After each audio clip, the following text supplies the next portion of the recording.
கடலே தெரியாத அளவுக்கு பக்த அடியார்களோட கூட்டத்தை வந்து எனது காணொளி மூலமாக உங்களுக்கு காட்டுறதுல பெரும் மகிழ்ச்சி என்று சொல்லுவோம். சரியா? பார்த்தீங்களா, இப்போ தீர்த்தம் ஆடிட்டார் மாயவன். அதனால் பார்த்தீங்கன்னு சொன்னால் எல்லாரும் ஓடி போய் கடலில் மாயவன் தீர்த்தம் ஆடினதான் தாமதம். எல்லாரும் கடலில் அடித்து பிடிச்சி இறங்கி அது குளிக்க வலிக்கிட்டுருவாங்க. மாயவனோட தீர்த்தம் நனைஞ்ச கடலில் வந்துட்டு சந்தோஷமான முறையில் நீராடிடுவோம். சரிதானே?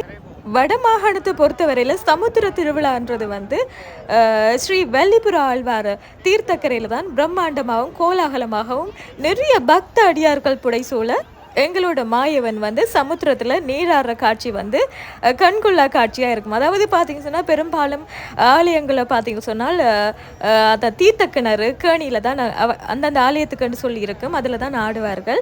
இது வந்து பார்த்தீங்கன்னு சொன்னால் கடற்கரையோரமாக வந்து அருள் பாலிக்கிறதால வந்து மிகவும் கோலாகலமாக வல்லிபுரத்தாழ்வார் சமுத்திரத்தில் நீர்